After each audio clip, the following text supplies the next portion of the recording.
Boa noite já, né? Provavelmente. Então, fico agradecido, primeiramente, por ter recebido o convite para falar um pouco sobre a arqueologia de um lugar que, apesar de ter tido tanta pesquisa, esses resultados dessa pesquisa são tão pouco conhecidos.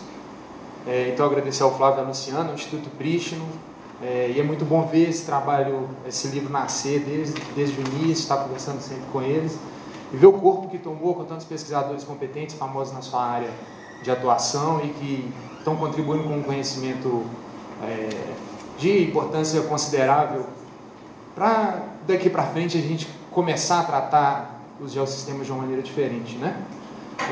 O que a gente se propôs a trazer, no caso eu, a Evelyn Nascimento e o Igor Rodrigues, é uma compilação, um levantamento a partir de alguns estudos sobre a arqueologia do quadrilátero, especificamente nessas regiões, né, dessas serras que a toponímia, na toponímia elas são conhecidas como Paraupebra, Serra Negra e Serra do Itabira.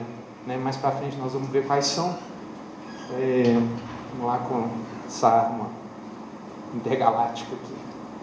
Então o nosso objetivo primeiro foi estabelecer relações entre as ocupações humanas que já eram conhecidas, principalmente pelos levantamentos de licenciamento ambiental, mas também pelas pesquisas científicas, que infelizmente são muito inferiores proporcionalmente à quantidade de licenciamentos ambientais.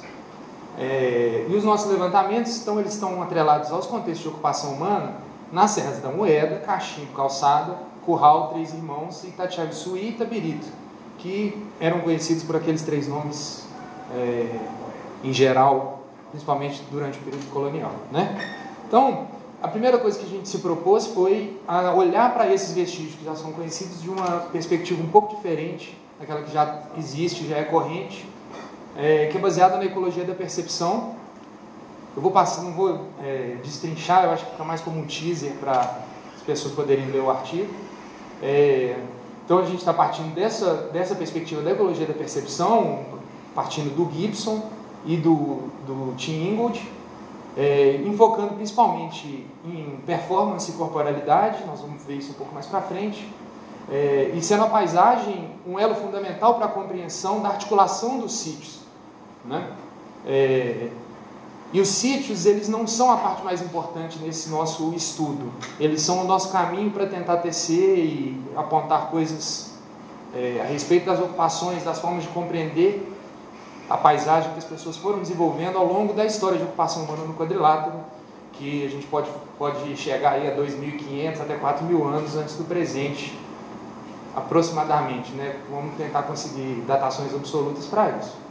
Mas os sítios arqueológicos, eles não são o centro das preocupações nessa perspectiva, mas eles são os vértices num sistema de movimento que é o que a gente está interessado.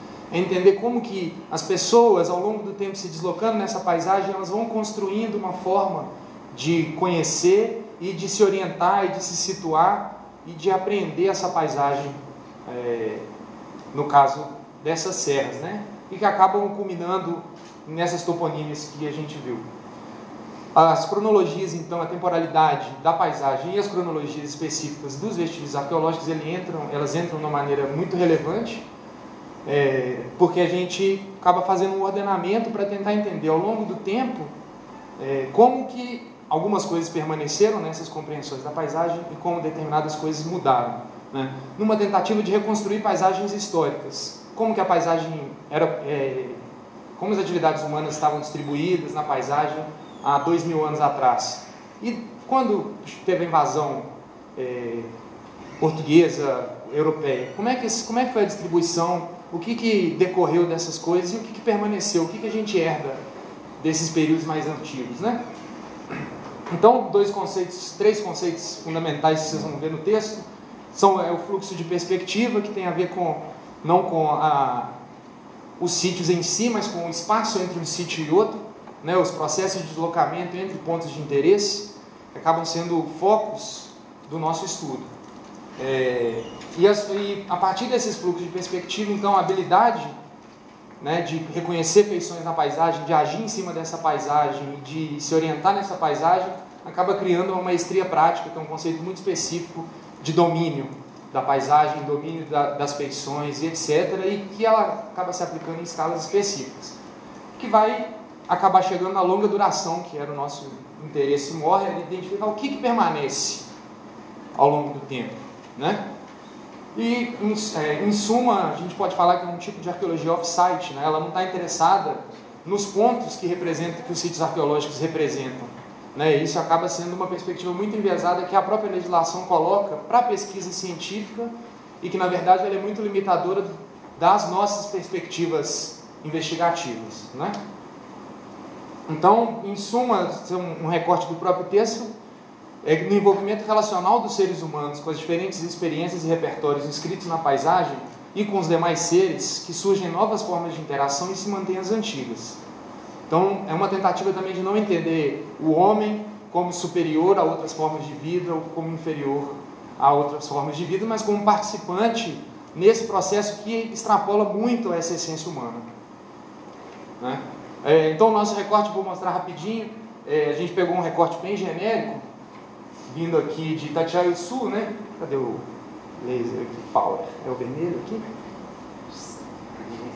Então, a Serra Negra aqui, a gente vê identificada aqui. Pico Tabirito, né? Que é esse número 3. Um aqui, Serra da Moeda. 4, Serra das Serrinhas e a Serra de Itabira. E ali o Gandarela, que está de beiradinho, só porque ele aparece nos mapas lá na frente, né? Então, esse é um mapa histórico, só para a gente ter a correspondência da Serra Negra, Serra Negra, a Serra da Moeda, né? Que seria a Serra do Paraupeba, até Congonhas mais ou menos, etc. Então, o que nós fizemos? A gente passou por um processo de identificar um repertório de estudos arqueológicos sobre esse recorte que a gente propôs, e a partir desses estudos reunir a quantidade de sítios arqueológicos que estavam listados, e a partir desses sítios, então, a gente observar a distribuição deles na paisagem e tecer nossas considerações a partir da análise de distribuição e dos espaços entre os sítios. A gente pegou 16 pesquisas sobre licenciamentos ambientais, né?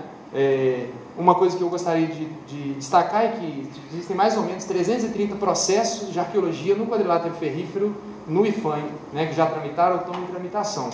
Nós pegamos 16, não são nem 16, são 15, né, se a gente considerar Brant 2008, que é um livro bem geral, com bastantes referências de sítios arqueológicos feito pelo professor Carlos Magno.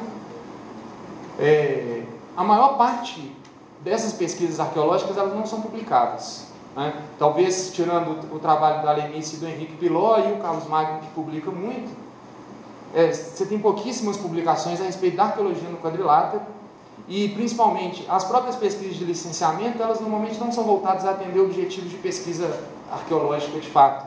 É uma perspectiva que eu chamo de sitiocêntrica. Você identifica o sítio e fala o que tem que ser feito, mas não existe uma problemática que reja normalmente a metodologia que vai encontrar esses sítios e etc. Então isso acaba sendo um problema, porque no final, em cada fonte dessa, a gente tem critérios muito diferentes de descrição, e na hora de compilar os resultados, os critérios, eles também são muito diferentes.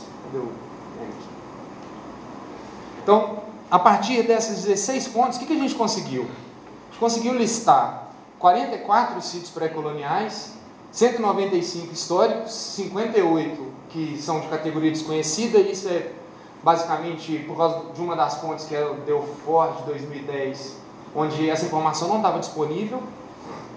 Um total de 297 sítios listados em 16 referências. Se a gente considerar que a gente tem 330, vamos falar 314 processos para olhar ainda no quadrilátero inteiro, a gente espera que essa proporção de sítios seja muito maior, né? Então usamos os seguintes critérios. A gente fez uma classificação por tipo, considerando a atribuição técnico-funcional possível, né? A partir da identificação, a classificação por sítio, do sítio e a localização deles na paisagem, o que a gente fez depois? Vamos ver o que é possível ver a partir dos sítios, a partir de onde você vê os sítios, e a partir do caminho entre um sítio e outro, o que você consegue enxergar, né? E, na sequência, a gente fez uma análise da distribuição desses sítios de acordo com a sua relação com os demais e com a paisagem. Então, na verdade, a gente está o tempo inteiro remetendo aos sítios, porque esses são os vestígios que a gente tem, os registros que a gente tem atualmente, mas a gente está tentando sair um pouco disso e tentar fazer uma análise mais integrativa, né? Numa tentativa que, na verdade, ela é muito incipiente ainda no quadrilátero. Então, esse é um mapa só mostrando a dispersão desses sítios. O que está de rosa aqui, esses hexágonos, eles são de tipologia desconhecida, categoria desconhecida. Os triângulos são sítios históricos aqui ao longo da Serra da Moeda, Serra do Itabirito aqui, Serra das Serrinhas, etc. E os vermelhos são sítios pré-históricos, pré-coloniais, né? Então dá para ver uma grande densidade de sítios arqueológicos, eles estão dispersos principalmente nessas áreas de cumeado, as terras altas, né? E isso nós vamos ver mais para frente, que acaba tendo algumas repercussões interessantes. Então, rapidamente, a gente vê como, a partir de extrapolações de outras regiões, por análise estilística, a gente considera como uma possibilidade que a arte rupestre seja dos vestígios que permaneceram das primeiras ocupações no quadrilátero. Então, a gente fez uma primeira avaliação da distribuição deles na paisagem. O que é mais legal é que eles estão normalmente em lugares de ampla visibilidade, ou que uma feição próxima deles pode ser vista de longe, e você consegue ver também longe a partir deles ou do entorno deles. E existe quase uma conexão visual entre a maioria desses sítios. Eu não posso falar que tem a conexão visual, mas, por exemplo, no caso eu acho que o exemplo mais clássico seria o abrigo do Pico, do Itabirito, que você não consegue enxergá-lo de todos os lugares, não, mas o Pico você vê de todo lugar e ele é bem próximo do Pico. Né? A mesma coisa acontece aqui com o abrigo João Pereira, você também consegue ver ele em diversas posições, o abrigo Lapa do Boneco aqui encostado na Serra de Capanema, né?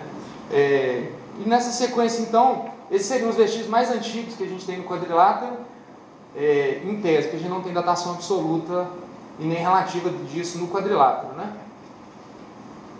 Seguindo um pouco mais na frente na cronologia, a gente tem sítios líticos, litocerâmicos e cerâmicos. E aí a gente vê que tem uma concentração aqui na região do Rala Moça, Serra da Moeda, né, Vaza do Lopes, esse pontual aqui embaixo que é o rupestre João Pereira, e sítios na bacia do Gandarela ali, né, no alto da Serra, etc. E nessa parte baixa a gente tem outros tipos de sítios. Na verdade, a maior parte aqui é dentro de cavernas, de cavidades ferruginosas, e aqui a gente tem sítios a céu aberto, né? Então, no caso, poderiam ser aldeias ou concentrações, ocupações um pouco mais duradouras, né? Posteriormente, quando você tem a invasão portuguesa, aí você multiplica muito a quantidade de tipos de sítio, né?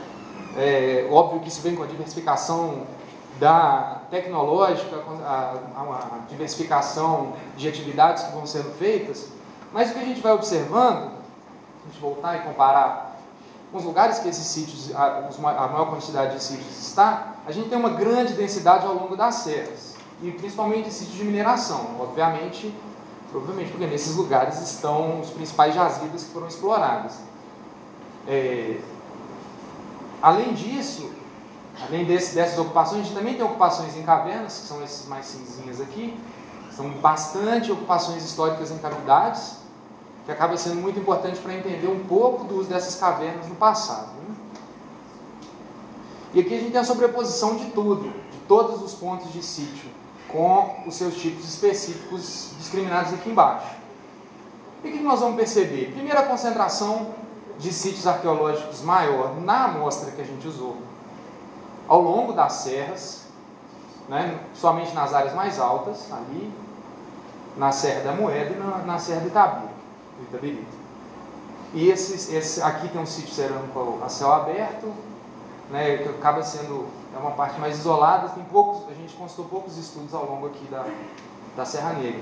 Mas o que acaba sendo bem marcante é que os sítios rupestres, eles têm uma visibilidade abrangente, e as ocupações que vieram depois, elas estão distribuídas nas faixas de domínio visual que os sítios rupestres têm. Então, o que a gente foi observando é que existe um conhecimento cumulativo que vem desde o período pré-colonial e que vai ajudando todas as ocupações posteriores a se organizar e entender a paisagem e tratar essa paisagem, se apropriar dela, né? Então, algumas conclusões nossas aí. A gente tem maior frequência de sítios nas terras altas e não tem muita diferença na questão da frequência, mas na densidade dos sítios, né? Temos recorrências diacrônicas de ocupações, então ao longo do tempo você tem ocupações distintas ocupando lugares, os mesmos lugares ou faixas de terreno muito similares. Você tem recorrentemente intervisibilidade entre os sítios, desde o período colonial até o presente, vários sítios você vê diversos outros, ou áreas que envolvem diversos outros sítios. Além disso, que acaba sendo um ponto muito relevante, principalmente com o clássico da arqueologia, que é o texto da Lenice e do Henrique, que acabaram chamando a atenção para as ocupações em cavidades, e isso que ficou bastante claro com a nossa revisão, foi que as ocupações pré-coloniais elas têm uma baixa densidade se elas são comparadas a, por exemplo, Lagoa Santa, o Peruaçu e etc. Mas a frequência é alta. Você encontra frequentemente sítios com pouco material arqueológico nessas cavidades. Praticamente não encontra a céu aberto. E a relevância para a compreensão desses sítios acaba sendo muito mais no conjunto deles do que neles isoladamente. Então essa é um atributo, vamos dizer, que precisa ser considerado, porque, por exemplo, num licenciamento ambiental, se a pessoa acha uma caverna com 2 fragmentos de cerâmica, isso muitas vezes nem entra como sítio arqueológico. Mas esses 2 fragmentos de cerâmica, associados a 2 fragmentos de cerâmica que tem outras 20 cavernas da região, torna não um sítio importante, mas a paisagem arqueológica de alta relevância para a compreensão desse sistema de movimento, né? Então a gente vê que a partir disso a gente tem continuidade no esquema de distribuição dos sítios na paisagem no período histórico. Então, você tem reapropriação de determinadas feições e com a diversificação das atividades, obviamente a mineração vai procurar outros lugares que no período pré-histórico não era visitado, não tinha muita atividade, pelo menos a gente não encontra esses vestígios. Só que nessas áreas de terras altas a gente tem uma reocupação, né? E esse talvez seja o primeiro passo nosso para discutir o processo de reocupação do quadrilátero ferrífero, uma compreensão desses aspectos perceptivos, como que as pessoas estavam entendendo a paisagem no passado e como que a gente entende o passado hoje a partir dessa compreensão que eles construíram. E uma coisa que a gente conseguiu sacar é que as faixas de terreno entre os sítios, elas coincidem com alguns caminhos históricos, né? Então, alguns sítios pré-históricos, já foi dito pelo Cristiano Salles, da Federal de São João del Rei, lá para a região de São João del Rei, mas isso no quadrilátero eles têm se repetido sistematicamente, a correlação entre a presença de sítio e a presença de caminhos oficiais, extraoficiais, trilhas e tal, né? Óbvio que o meio físico ele tem uma influência muito forte para isso, porque ele condiciona determinadas passagens, mas ao mesmo tempo a nossa interpretação é que esses caminhos eles estão ligados à continuidade de ocupação em determinados lugares, e aí você tem também a continuidade de uso dos caminhos, desde o período pré-colonial até o presente. Então, só porque eu não li isso, é manutenção de aspectos perspectivos e sua adequação a novos contextos tecnológicos e sociais. Aí, só como título de conclusão, para não passar muito mais do que eu já passei, que é uma das conclusões do trabalho, é que a gente entende que os processos de orientação, performance e estabelecimento na área de estudo das ocupações humanas dependeram fundamentalmente de uma percepção pré-colonial da paisagem, que atuou na organização das atividades humanas subsequentes, sendo mantidos os eixos de movimentação, ainda que as atividades históricas tenham diversificado e aprofundado o conhecimento paisagístico.